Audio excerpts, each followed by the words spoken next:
ஜீவனுள்ள தேவனே, எங்கள் வாயின் வார்த்தைகளும் நாங்கள் தியானிக்க போகிற தியானமும் உம்முடைய சமூகத்திலே பிரீதியாக இருப்பதாக.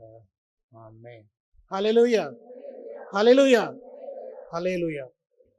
இன்றைக்கு வாசிப்பதற்காக நான் எடுத்துக்கொண்ட தியானிப்பதற்காக நான் எடுத்துக்கொண்ட வேத பாடகம் பரிசுத்த மார்க் எழுதின சுவிசேஷம் 8வது அதிகாரம் வசனம் 22, 23, 24, 25 நினைக்கிறேன்.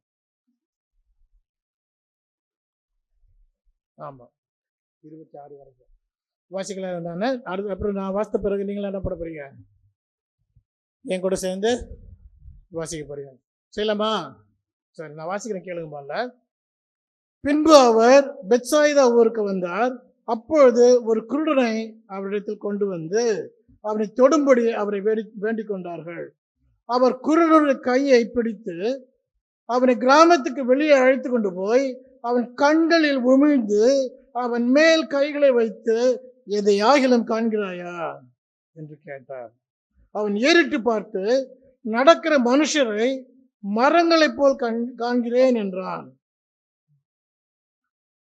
பின்பு அவர் மறுபடியும் அவன் கண்களின் மேல் கைகளை வைத்து அவன் ஏறிட்டு பார்க்கும்படி செய்தார். அப்பொழுது அவன் சொஸ்தமடைந்து யாவரையும் தெளிவாய் கண்டான். பின்பு அவர் அவனை நோக்கி, நீ கிராமத்தில் பிரவேசியாமலும் கிராமத்தில் இதை ஒருவருக்கும் சொல்லாமலும் இரு என்று சொல்லி அவனை வீட்டிற்கு அனுப்பிவிட்டார். நம்ம எல்லாம் சேர்ந்து ஒரு நேரம் வாசிக்கலாமா? 22 இருந்து பொறுமையா எல்லாத்தையும் புரியுற மாதிரி வாசிப்போம். சரியா? சரி, 1, 2, 3, 4. பின்பு அவர் பெத்சாயிதா ஊருக்கு வந்தார். அப்போது ஒரு குருடனை அவனை தொடும்படி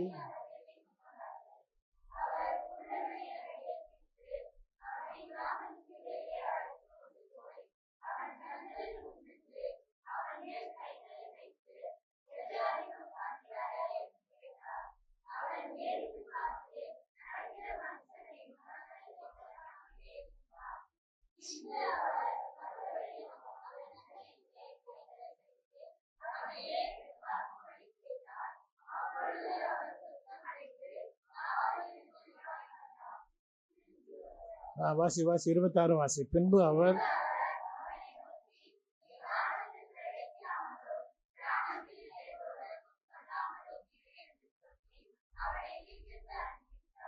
ஹல்லேலூயா, ஹல்லேலூயா, ஹல்லேலூயா. எல்லாரும் உட்காருவோமா? பாருங்க, போன வாரம் நம்ம பார்த்தோம். என்ன பார்த்தோம்? என்னத்தை பற்றி படித்தோம் போன வாரம்? குஷ்டரோகி. என்ன குஷ்டரோகி? யாருமா அது? உட்காரலையா? ஏன் அந்த மாதிரி நின்றுட்டு இருக்கு? பாக்கியமா அது? சரி. போன வாரம் நம்ம யாரை பற்றி பார்த்தோம்? குஷ்டரோகி. குஷ்டரோகி உடம்பை பற்றி பார்த்தோமா, இல்லை நம்ம குஷ்டரோகத்தை பற்றி பார்த்தோமா? நம்மள இருக்கிறது குஷ்டரோகத்தான் பார்த்தோம் இல்லையா? யாராவது சொஸ்தம் அடைஞ்சிங்களா போன வாரம்? யாரும் சொஸ்தம் அடைஞ்சிங்களா? ஏசு அழகாக ஒரு பாட்டு பாடுவாங்க. குஷ்டரோகி அவனை கையினால் கூசாமல் தொட்டாரையா, கஷ்டப்படுவோரை கண்டதும் கண்ணீர் விட்டாரையா. ஐயா, கஷ்டப்படுவோரை கண்டதும் கண்ணீர் விட்டாரையா. இயேசு என்றதுமே எனக்கோர் இன்பம் பிறக்குதையா. காசினி எல்லாவர் போ இதுவரை கண்டதும் இல்லையம்மா. அம்மம்மா, காசினி இல்லைதான் போ இதுவரை கண்டதும் இல்லையம்மா. ஏசாமியை போல யாரையும் பார்த்துருக்கீங்களா? இங்கே யாருக்காவது கண்ணு தெரியா இருந்து கண்ணு குணமாச்சா? நீங்கள் யாரும் குணப்படுத்திருக்கீங்களா? சத்தமாக சொல்லுங்க. ஆண்டவர் சொஸ்தமாக எந்த ஊரில் சொஸ்தமாக இருக்கிற சாத்தியத்திலையா பண்ணியிருக்காரா? சரி, கேள்விப்பட்டிருக்கேன் நான். நடக்க முடியாதவங்க கொஞ்சம் இங்கே வந்து ஜெபிச்சு நடந்து போகிறாங்க. அது போல் நிறைய காரியங்களை யார் தான் செஞ்சுருக்கிறாரு? நீங்கள் யாரும் செஞ்சுருக்கீங்களாயா? அம்மா, நீங்கள் யாரும் செஞ்சுருக்கீங்களா? யாரும் செஞ்சிருந்தா சொல்லுங்க. என் பக்கத்தில் ஒரு கோயில் கட்டிடுறேன் நான், இல்லை இந்த கோயிலுக்கு முன்னாலே ஒரு கோயில் கட்டிடுறேன் நான் உங்களுக்காக. இல்லை இல்லையா? இன்னைக்கு சங்கீதத்தில் அழகாக வாசித்த சங்கீதம் 146 8வது வசனம், குருடரின் கண்களை கர்த்தர் திறக்கிறார். இந்த நான் ஏன்னா இந்த வசனம் நான் மார்க் வசனத்துலேருந்து நான் எடுக்கும்போது இந்த வசனத்தை நான் பார்க்கவே இல்லை, இன்றைக்கி தான் காலையில் தான் பார்க்குறேன். குருடரின் கண்களை கர்த்தர் திறக்கிறார். அப்போ இன்னைக்கு கர்த்தர் திறக்கிறத பற்றி நம்ம பார்த்தோம். கர்த்தர் இயேசு கிறிஸ்து பெத்சாயிதான்ற ஊருக்கு போகிறாரு. அந்த ஊர் யாரோட ஊர் தெரியுமா? யார் பிறந்த ஊர், யார் வளர்ந்த ஊர், யார் இருந்த ஊர் தெரியுமா? பேதுரு அந்திரேயா. பேதுரு அந்திரேயா பிறந்த ஊர், வளர்ந்த ஊர், அவங்க இருந்து என்ன அந்த மீன் பிடிச்ச ஊர். பெத்சாயிதால ஆண்டவர் என்ன பண்ணிக்கிறாரு? ஏதோ 1-2 காரியத்தை சொல்லுங்களாப்பா. பெத்சாயிதால ஆண்டவர் என்ன பண்ணியிருக்கிறாரு? சத்தமாக சொல்லுங்க. சும்மா இந்த சும்மா சொல்லணுன்றக்கா ஏதாவது முடங்கிட்டு இருக்காதீங்க. அற்புதம் செஞ்சார், அது தெரியுங்க எங்களுக்கு. என்ன அற்புதம் தான் கேட்குறேன் நான். என்ன பண்ணாரு? அவர் ஓய்வு நாளருக்கு ஆலயத்துக்கு போனார். அங்கே என்ன நடந்துச்சு?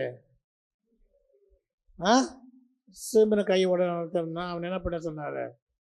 கையை நீட்டுறாரு. நீட்டினது என்னாச்சு? சுகமாச்சு. அப்புறம் அங்கேருந்து பேதுரு வீட்டுக்கு வந்தார். பேதுரு வீட்டில் மாமியார் என்ன பண்ணா? ஜுரமாக இருந்தா. ஜுரம் நீங்கள் என்ன பண்ணாவ? ஊர் புறா ஓடினா. ஊர் புறா ஓடி அங்கே ஓடி கறியை வாங்குறதுக்கு, இங்கே போய் ரொட்டி வாங்குறதுக்கு அது ஓடி என்ன பண்ணா? ஊர் புறா ஆண்டவர் சுகப்படுத்தின காட்டினார். ஞாபகம் இருக்குதா சொன்னதெல்லாம்? அது சும்மா உட்காந்துல கேள்வி சுத்த ஜுரம் போனதோம் என்ன? அந்த கேள்விக்கு ஜுரம் போனது அவன் என்ன பண்ணா? ஓடுறான் தெருவில். ஏண்டி கேள்வி வந்து இப்போ படுத்திருந்தா என்ன ஆச்சு? ஏசவரை எனக்கு சுகப்படுத்திட்டாரு, என் வீட்டில் இருக்கிற நான் அவருக்கு போய் என்ன பண்ணோம்? அவர் அங்கே எதுக்காக போனார்? பேதுரு வீட்டுக்கு எதுக்காக போனார்? போஜனம் பண்ணும்படி. படிச்சிருக்கீங்களா? எல்லாம் பைபிளை படித்த மாதிரி இருக்கீங்க. ஆனால் பைபிளை மூஞ்சில் தெரிய மாட்டேங்குது, வாயில் வர மாட்டேங்குது, கண்ணில் தெரிய மாட்டேங்குது, காதுலையும் கேட்க மாட்டேங்குது. அப்போ அவர் அங்கே போனது எதுக்கு போனார்? சோறு தின்னு, ரொட்டி தின்னுட்டு, சப்பாத்தி தின்னு, பரோட்டா தின்னுட்டு போனார். ஏன்னா நானும் கறியும் கிடைக்கும் அப்படி போனார். ஆனால் கேள்வி என்ன பண்ணா? அப்போ அந்த ஊரில் பாருங்கள், ஆண்டவர் நிறைய இது சொல்லி அது கேள்வி தெருவில் ஓடி அந்த ரொட்டிக்கு மாவு வாங்குறதுக்கும் கறி வாங்கிட்டு வரக்கும் உள்ளார என்ன பாச்சு அந்த விஷயம் ஊர் புற பரவி அன்றைக்கி சாயந்தரம் என்ன பண்ணுற ஒரே ஜேஜன்னு கூட்டமாக இருக்குது.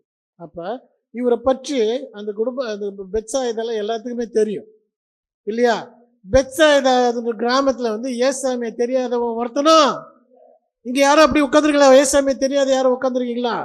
இல்லை. என்ன அப்போ பாருங்கள், அத்தனை பேருக்கு தெரியும்.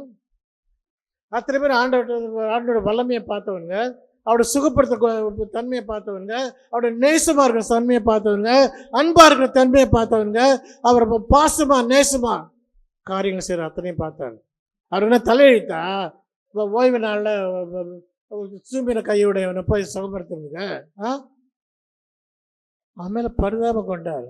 ஐயோ எத்தனை வருஷமா அதை போல் சூம்பின கையுடையவனா இருக்கான். கையை நீட்டா தம்பி, கை நீட்டா சுகமாயிடுச்சு. அப்போ அவர் ஒவ்வொரு காரியம் செய்ததும் என்னத்துக்காக செய்தார்? நம்ம மேலே இருக்கிற பிரியத்துக்காக. சரியா? இங்கே பாரு, இந்த நொல்லகண்ணா குருடன், இங்கே குருடனை பற்றி சொல்லும்போது சில இடத்துல நீங்கள் பார்ப்பீங்க பிறவி குருடன். பர்த்திமேயன்றவ யாரு? பிறவி குருடன். இங்கே இவனை பற்றி சொல்லும்போது குருடன் மட்டும்தான் சொல்லப்பட்டிருக்குது. இவர் அதுக்கு மேலே எதுவும் டீட்டெயில் கொடுக்கல. சரியா? குருடன் என்ன குருடன் என்ன குருடன் நம்மளுக்கு தெரியாது, குருடன்னு சொல்லப்பட்டிருக்கு இல்லையா? அப்போ பாருங்க, இந்த குருடனை வந்து என்ன பண்ண கூப்பிட்டு வந்த ஆண்டவர்கிட்ட தொடும்படியாக இல்லையா? அவர் கையை வைத்து தொட்டாலேனாக அவன் சுகமாயிடுவான். போன வாரம் அப்போ தான் ஆச்சு. குஷ்டரோகி ரணகலாம் என்ன ஆச்சு? அவன் தொட்டு எனக்கு சித்தம் உண்டு நீ. ஆமாம். இங்கே பாருங்க, அதே போல் மார்க் 8வது அதிகாரத்தில் அவரை தொடும்படி அவர்கிட்ட கொண்டு வந்தாங்க. அவர் தொட்டார். தொட்டு என்ன பண்ணார்? அவனை கையை பிடிச்சி எங்கே கொண்டு போகிறாரு? ஊருக்கு, கிராமத்துக்கு வெளியில் கொண்டு போகிறாரு. கிராமத்துக்கு வெளியில் போய், போன வாரமும் நம்ம பார்த்தோம், கிராமத்துக்கு வெளியில் தான் அற்புதம் நடந்துச்சு. இந்த வாரமும் கிராமத்துக்கு வெளியில் தான் கூப்பிட்டு போகிறார். அப்போ கிராமத்துக்குள்ள என்னமோ இருக்குது. கிராமத்துக்குள்ள என்ன இருக்குது? மூளைக்கு மூளை டாஸ்மாக் இருக்குது.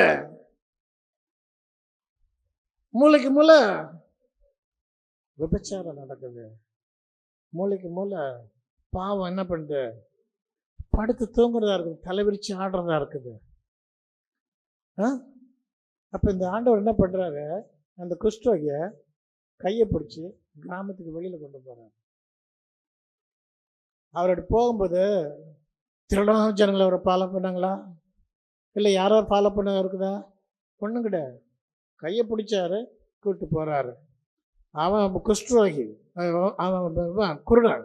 என்ன குருடன் கையை பிடிச்சதுமே, ஒரு குருடனாக இருக்கவனுக்கு கையை பிடிச்சதுமே அவனுக்கு தெரியும், இவங்களை நம்மளை ரைட்டான வழியில் கொண்டு போவாங்களா, ராங்கான வழியில் கொண்டு போவாங்களான்னு. நீ வேணா ட்ரெஸ் பண்ணி பாரு, உங்களை குருடன் இருக்கானாக்கா. போய் அவன் தடியை பிடிச்சி வாத்தாத்த நான் கூப்பிட்டு போகிறேன் அப்படின்னு சொல்லிப்பாரு.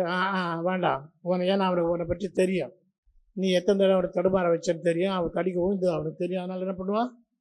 வேண்டாமா, நீ உன் வேலையை பார்த்துருப்போ, நான் என்ன பண்ணுறேன், இந்த குச்சை தட்டி தட்டி வச்சுட்டே போகிறேன் அப்படின்ட்டு. ஆனால் இந்த குருடன்கிட்ட வந்து தடி கிடையாது. ஆண்டவன் கையை பிடிச்சி வெளில கூப்பிட்டு போகிறாரு. அவன் விசுவாசமா என்ன பண்ணுறான்? நம்பி என்ன பண்ணுறான்? போகிறான். நாம்பளா என்ன பண்ணுவோம்?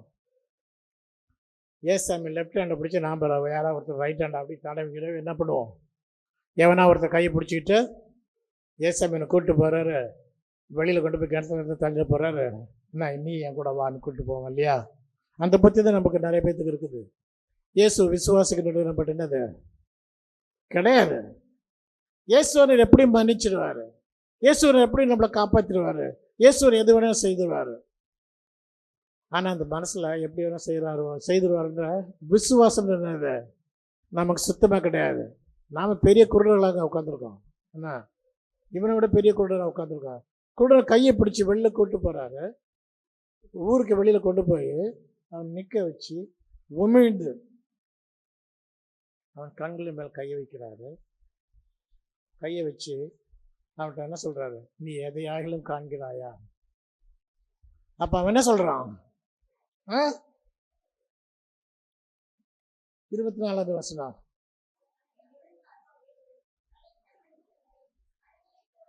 எல்லாம் சேர்ந்தே வாசிங்க, ஒன்றும் ப்ராப்ளம் இல்லை. திரும்பி வாசிங்க.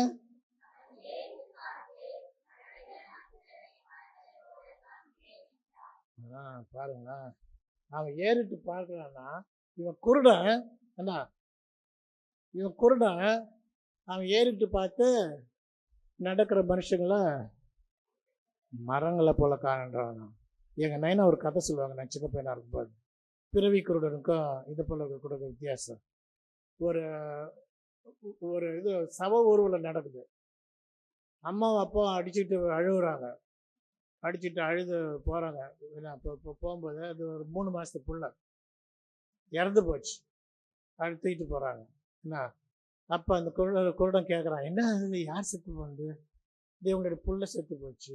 எப்படி செத்துச்சு? பால் குடிக்கும்போது பொறைக்கீரை செத்து போச்சு. பால் எப்படி இருக்கும்? வெள்ளையாக இருக்கும். வெள்ளையானா எப்படி இருக்கும்? கொக்குமாக இருக்கும். கொக்கு எப்படி இருக்கும்? இப்படி காட்டினா கையை. அவன் என்ன பண்ணுறான்? தடையை பார்த்துட்டு இம்மாம் பெருசு பிள்ளையோட வாயில் போனால் அது என்ன ஆகும்? சாவாது. என்ன பண்ணும்? அறிவில்லவனுக்கு அப்பனுக்கு அம்மாவுக்கும். அதான் பிறவி குருடன். பிறவி குருடனுக்கு என்னது? வெள்ளையும் தெரியாது, கொக்கும் தெரியாது, ரோடும் தெரியாது, மனுஷனும் தெரியாது, மரமும் தெரியாது. ஆனால் இங்கே இருக்கிற குருடனுக்கு என்ன தெரியுது? மனிதர்கள் மரங்களை போல என்ன பண்றாங்க? காண்கிறாங்க. நடக்கிற மனுஷன். அப்போ மனுஷன் நடக்கிறது அவனுக்கு தெரியுது, மனுஷன்னு தெரியுது, அவன் மரமா இருக்கான்னு தெரியுது. அப்போ இவன் பிறவி குருடனா? எப்பவுமே குருடனா இருந்தவனா? அப்போ ஏதோ ஒரு காலத்தில் குருட கண்ணு தெரிஞ்சிருக்குது. அவர் பண்ண ஏதோ குசும்புனால கண்ணு போயிடுச்சு, அவர் பண்ண தவறுனால. அப்போ பாரு, ஆண்டவர் அவனை கையை பிடித்து வெளியில் கொண்டு போய் பார்க்க சொல்கிறாரு. அவன் பார்க்குறான், மனிதர்கள் அவனுக்கு மரங்களாக தெரிகிறார்கள். என்ன? அப்போ நம்மள எத்தனை பேர் மரமாக இருக்கும்? ஆ இந்த மரம் அப்படின்னும் போது எனக்கு மனசில் வர்றது என்னன்னாக்கா, அத்தனை பேர் பாவிகளாக இருக்காங்க. அத்தனை பொம்பளைங்களும் அத்தனை ஆம்பளைங்களும் அந்த கிராமத்தில் இருக்க அத்தனை பேர் என்னவா இருக்காங்க? பாவிகளாக இருக்காங்க. அப்போ அந்த மரம் சிலுவை மரமா ஆண்டவர் தூக்கி போடுறதுக்கு பின்னாதான் இருக்குது. அது ஆண்டவரை அறையப்போகிற மரமாக இருக்குது. அவருடைய பாவத்துக்காக ஆண்டவர் மறிக்க போகிற மரமாக இருக்கிறாங்க அவங்கெல்லாம். அப்போ அவங்க எல்லாருமே எப்படி இருக்காங்க? பாவிகளாக இருக்காங்க. அப்போ அவங்க பார்க்குறது நாம் என்ன நினச்சிக்கலாம், ஆண்டவர் ஃபஸ்ட்டு என்ன பண்ணுறாரு? அவர் ஆண்டவர் சரியாக கையை வைக்க தெரில, ஆண்டவர் சரியாக என்ன பண்ண தெரில, நம்ம மாதிரி காரி துப்ப தெரில. காரி துப்புன்னு நம்ம 10 அடிக்கு அந்த துப்புறவங்க எங்கே பண்ணோம்? கரெக்டாக பச்சு நச்சுன்னு கண்ணில் போடும். ஆனால் இவருக்கு துப்பவே தெரியல, உண்மைந்து கண்ணை தவிர்த்தாராம் போகுது. ஆனால் அதுதான் அங்கே நடக்கிற விசேஷம். சரியா? நடக்கிற மனிதர்கள் மரங்களை போல காணப்படுகிறார்கள். இன்னைக்கு நீ நடக்கிற மனுஷனா இருக்க, நீ நடக்கிற மனுஷியா இருக்க. ஆனா ஆண்டவர் ஒருத்தன் சுகப்படுத்தும் போது அவன் கண்ணுக்கு நீ எப்படி தெரியுது? ஒருத்தன் ஆண்டவருக்குள்ள வரும்போது அவன் கண்ணுக்கு நீ மனுஷனா தெரியலையா, மரமா தெரியலையா, நாயா தெரியலையா, இல்லை என்னவா தெரியல, அசுத்தமான பன்றியா தெரியலையா? இங்க அந்த மனுஷர்கள் அத்தனை பேரும் மரங்களா காணப்பட்டார்கள். அப்ப அந்த மனுஷர்கள் எத்தனை பேரும் ஆண்டவரை சிலுவையில் அறைய மரமா இருந்தாங்க இல்லையா? திரும்பி அவர் கையை வைக்கிறாரு, ஜெபிக்கிறாரு. அவன் கண்ணு என்ன பண்ணுறது? சுத்தமா திறக்கப்படுது. சுத்தமா திறக்கப்பட்ட பிறகு அவன் எல்லாம் கிளியரா பார்க்கும்போது ஆண்டவர் என்ன சொல்றாரு? 26வது வருஷத்துல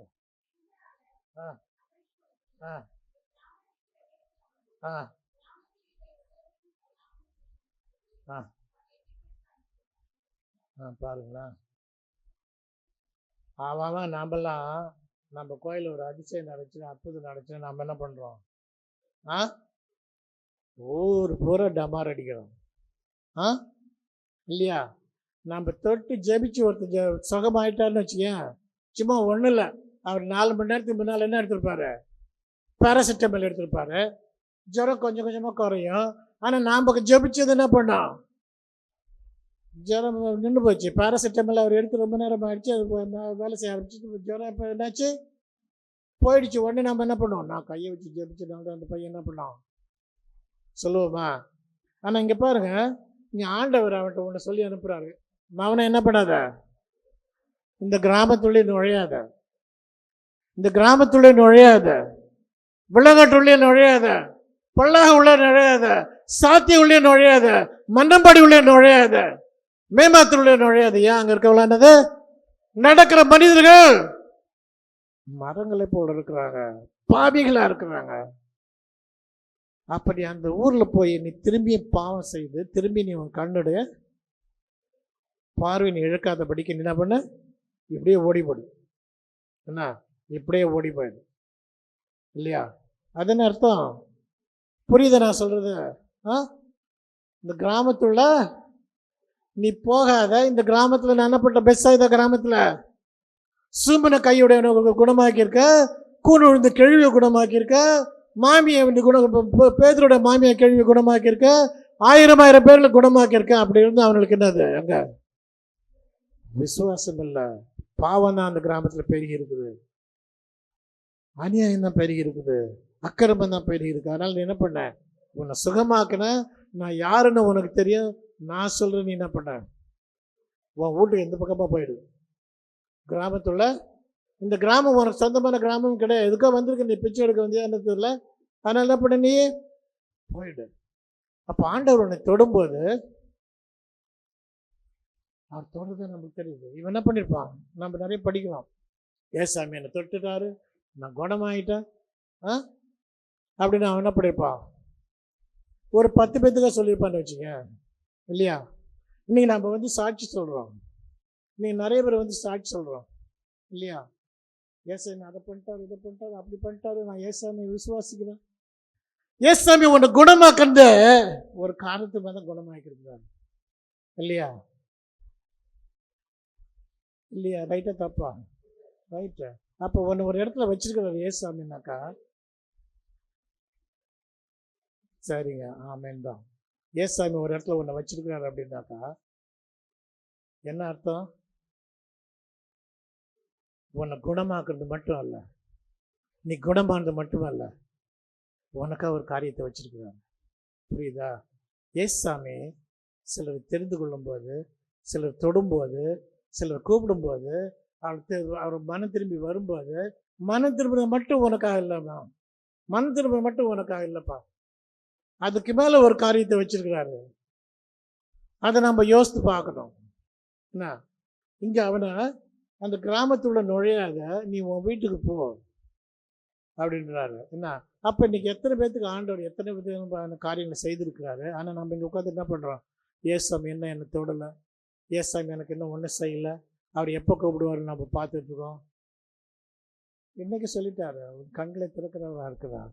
என்ன, உன் மூளையும் திறக்கிறவராக இருக்கிறாரு. நீ உட்காந்து முட்டி போட்டு கேளு ஆண்டவர்கிட்ட, ஆண்டவரே என்னை வைத்து நீ என்ன செய்ய சித்தமாக, நீ கிறிஸ்தவனை மாற்றிட்டு, என்ன உங்களுக்கு அடிமையை மாற்றிட்டாரு, உங்களுடைய பிள்ளையாக மாற்றிட்டாரு, ஆனால் நான் என்ன பண்ணணும்? ஆனால் பைபிள் அழகாக சொல்லப்பட்டிருக்குது. எரேமியா 29:11. I have a plan for you, plan to prosper you, plan to give a hope and a future அப்படின்னு வரும். வாசிக்க வரல.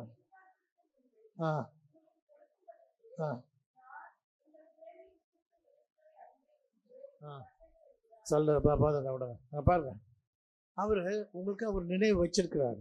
என்ன, இந்த குருடனுக்கு அவர் காரியத்தை வச்சிருந்தாரு.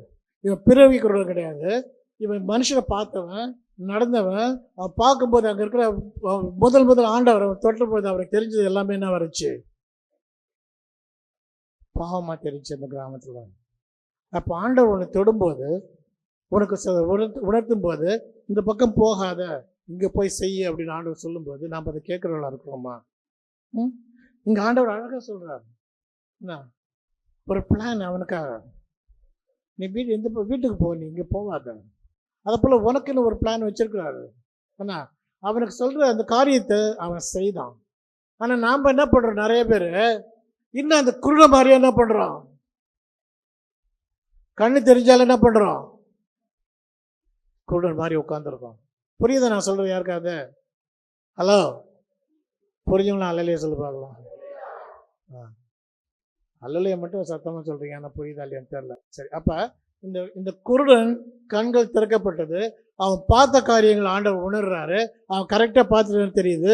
அதனால் அவர் திரும்பி என்ன பண்ணுறாரு? அவரை சுகமாக்கி, நீ இந்த பக்கம் போ, லெஃப்டில் போவது ரைட்டு போ, உன் வீட்டுக்கு போ, உன் குடும்பத்துக்கு போ, நீ செய்ய வேண்டிய காரியங்களை நீ செய். அப்போ உங்கள் ஒவ்வொருவரையும் ஆண்டவர் அழைத்திருக்கிறாருனாக்கா, உன்னை கரம் பிடிச்சி உன் ஊரை விட்டு, உன் அட்ரஸை விட்டு, உன் இடத்த விட்டு, உன்னுடைய பிறப்பின் தன்மையை விட்டு, உன்னுடைய பிறப்பினுடைய குணம்னு ஒன்று இருக்கு இல்லையா, அதெல்லாம் விட்டு உன்னை அந்த இடத்துல எடுத்துக்கிட்டு வந்துட்டாரு. வெளியில் கையை பிடிச்சி இழுத்துட்டு வந்திருக்கிறாரு.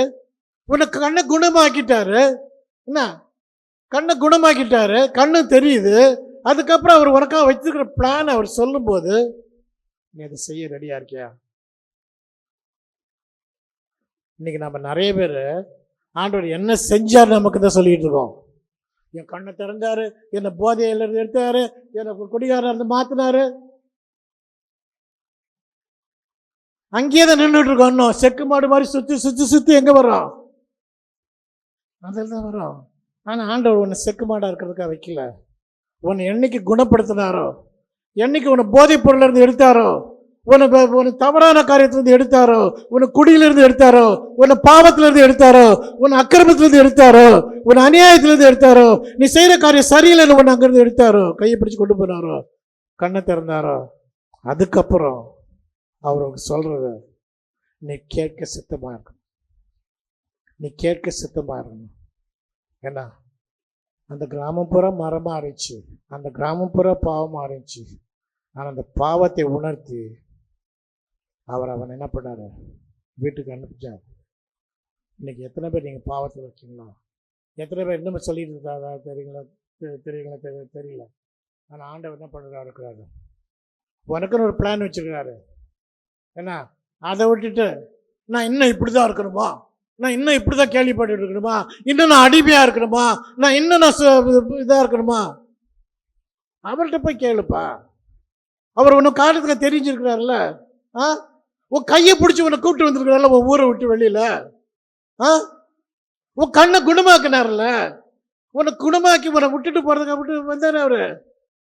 அவர் சொல்றாரு கிளீனா, நீ போவ வீட்டுக்கு, நீ போவடைய ஸ்தலத்துக்கு, நீ போவடைய இடத்துக்கு, நீ எங்க உனக்கு மதிப்பு கிடைக்குமோ, எங்க உனக்கு சந்தோஷம் கிடைக்குமோ, எங்க உனக்கு சமாதானம் கிடைக்குமோ, அது உன் வீடு.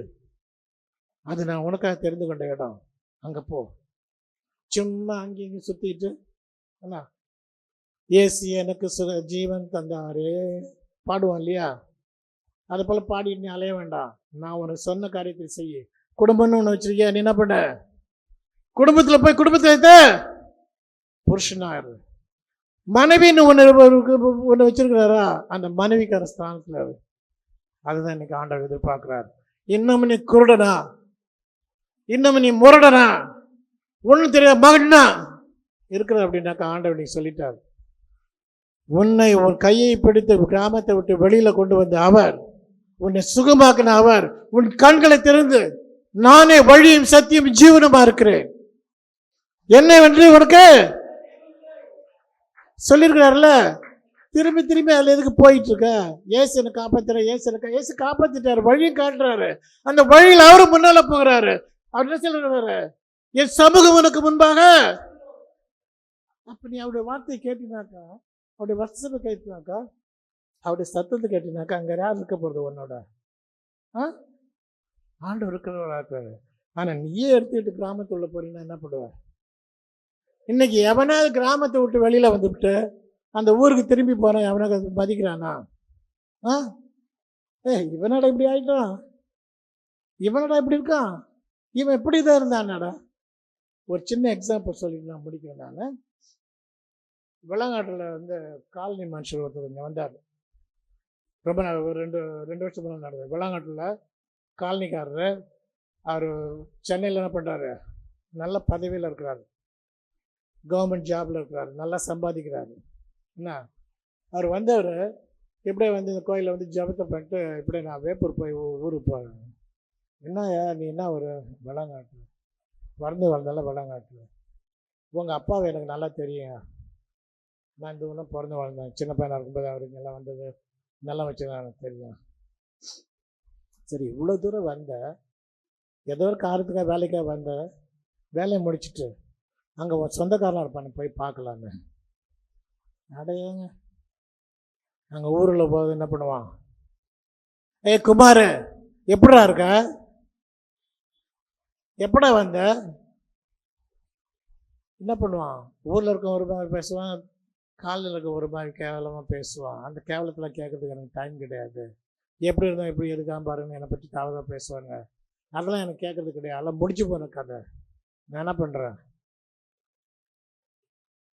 என் ஊருக்கு போகிறேன், எனக்கு காட்கப்பட்ட ஊருக்கு போகிறேன், எனக்கு கொடுக்கப்பட்ட வேலையை நான் செய்கிறேன், நாங்கள் போகிறோம் அப்படின்னு சொல்லிட்டு என்ன பண்ணுறான், வெள்ளங்காட்டு போகாத நேராக வேப்பூர் போய் சென்னை பஸ்ஸை பிடிச்சி போகிறான். அப்போ அந்த ஊரில் உனக்கு மதிப்பு இல்லைன்னு நீ அங்கே போய் என்ன பண்ண போகிற?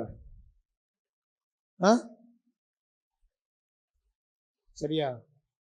அப்போ கர்த்தராகிய இயேசு கிறிஸ்து உன்னை அந்த ஊரில் தெரிந்து கொண்டு, நீ யாருன்னு அவருக்கு தெரியும், கிளீனா தெரிந்து உன்னை வெளியில் கொண்டாடுறாரு அப்படின் போது நீ என்ன பண்ணணும்?